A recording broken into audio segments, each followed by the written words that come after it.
Habitants du Kremlin-Bicêtre, je fais appel à votre attention. Allô, allô. Je fais appel à votre attention.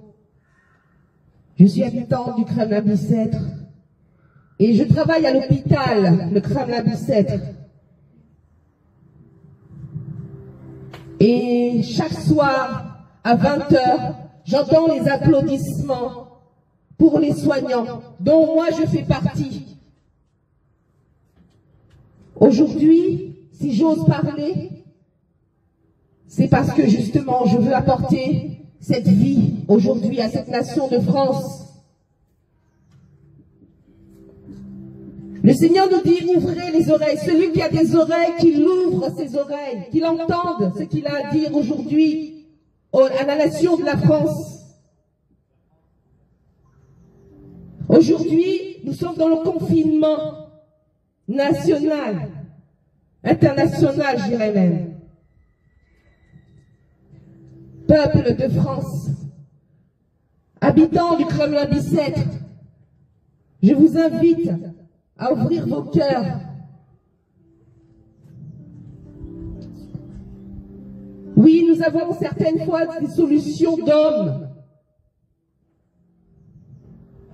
Nous avons des solutions d'hommes parfois, mais cette solution parfois elle est limitée. Mais il y a un Dieu qui est au-dessus de toute chose, qui est au-dessus de toute médecine, qui est le créateur du ciel et de la terre et de tout ce qu'il a fait. Il invite tous les habitants, que ce soit en France, que ce soit en Italie, quel que soit le lieu, le pays, à se repentir et à croire en lui, à croire en sa parole, qui est venu un jour sur la terre pour que vous puissiez être sauvés.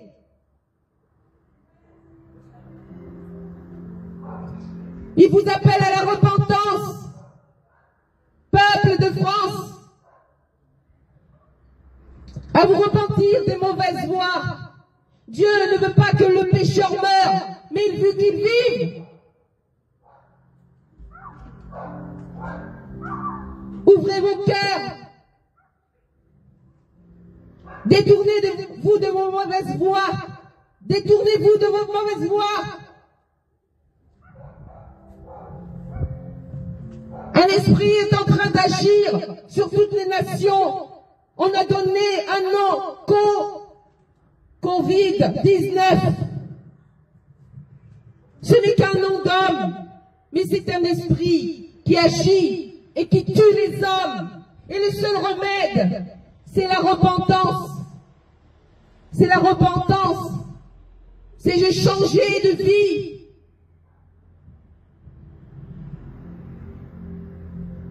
C'est de changer de vie. Dieu vous appelle à changer de vie. Il est venu un jour sur la terre. Il a fallu qu'il vienne sur la terre pour sauver les hommes, parce qu'aucun homme n'était capable de sauver les hommes, parce que tous avaient péché, étaient privés de la gloire de Dieu. Mais dans son amour infini, dans sa miséricorde infinie, il est venu en la personne de Jésus-Christ. Sa parole faite chair. Il a donné un nom à sa parole. Dieu a créé le ciel, la terre et tout ce qui subsiste par sa parole. Et ce nom, c'est Jésus. Alléluia. Oui, il y a certainement des moqueurs. Mais sachez une chose, que Dieu n'est pas dans une religion. Je ne viens pas défendre une religion. Je ne viens pas défendre un système religieux. Non. Parce que Dieu, il est assez grand pour pouvoir se défendre lui-même. Je viens apporter la parole de vie. Et pour tous ceux qui voudraient entendre cette parole de vie, ils recevront la vie. Et la mort s'éloigneront loin d'eux. Ce n'est pas un jeu. Dieu est Dieu. Ce n'est pas un jeu. La parole aujourd'hui, elle est prêchée partout. Elle est prêchée partout.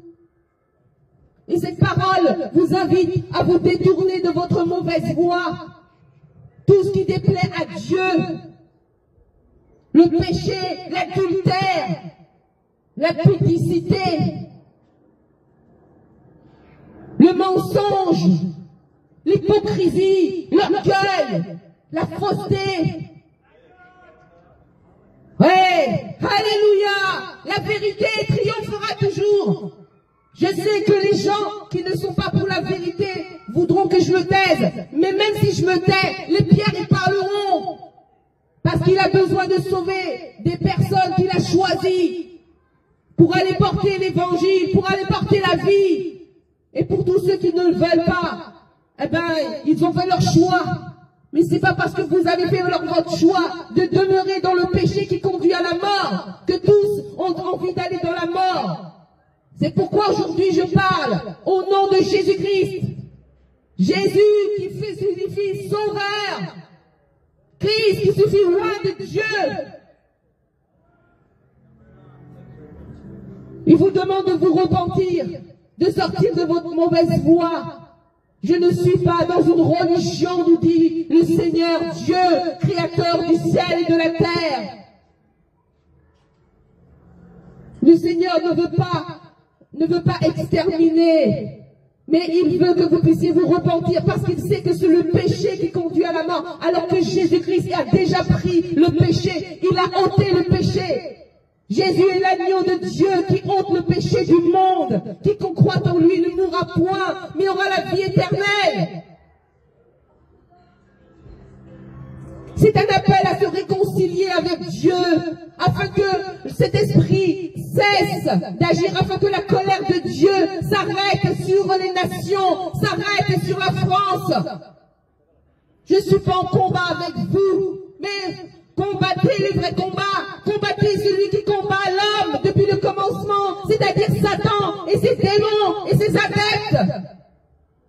Combattez-vous pour le bien. Combattez le mal contre le bien. Pardonnez-vous les uns les autres, nous dit le Seigneur. L'âme est remplie de haine, de méchanceté, d'animosité, de rancœur, du mal. Le mal attire le mal, mais aujourd'hui la lumière vient éclairer cette nation. La lumière vient éclairer le Kremlin 17. La lumière est là, une grande lumière s'est répandue sur Nephtali et Zabulon. Aujourd'hui, je déclare qu'une lumière aussi est allumée au Kremlin 17, parce que j'ose parler au nom de Jésus. Parce que Jésus est la lumière du monde qui éclaire tout homme. Aujourd'hui, je prie vraiment pour tous ceux qui sont atteints du Covid-19, tous ceux qui sont affaiblis dans leur maison, car rien n'est impossible à Dieu. Je sais que c'est le Dieu de l'impossible et qu'il suffit d'une parole pour qu'ils soient guéris. Ceux qui ont vraiment été ouverts à ce message que je viens d'apporter puissent être touchés par la grâce de Dieu.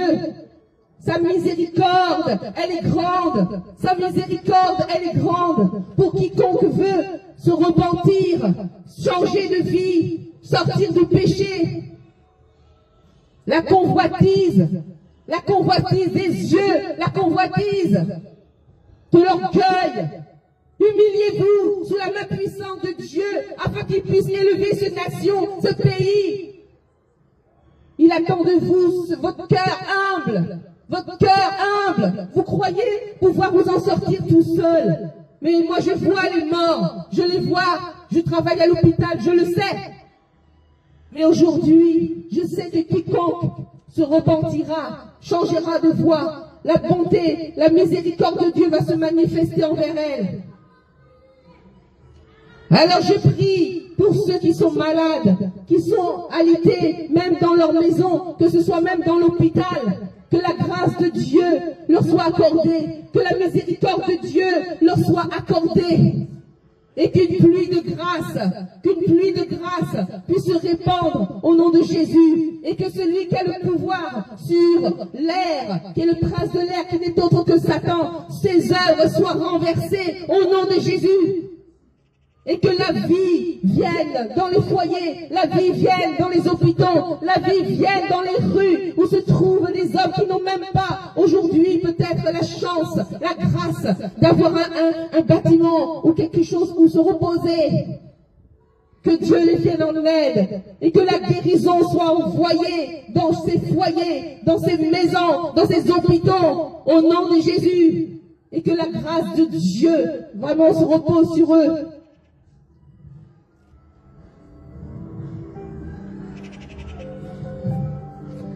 Et j'invite aussi à tous les enfants de Dieu, tous ceux qui craignent le Seigneur, de se joindre à moi aussi pour pouvoir amener toutes ces âmes à la repentance. Dieu ne veut pas que l'âme pécheur meure, mais il veut qu'il vive en se repentant et en se convertissant. Soyez bénis. Que Dieu vous bénisse. Et que tous les cœurs qui ont été touchés aujourd'hui puisse donner gloire à Dieu, puisse donner gloire à Dieu. Parce que le mal, le bien triomphe toujours sur le mal. Soyez bénis, merci de m'avoir donné votre attention.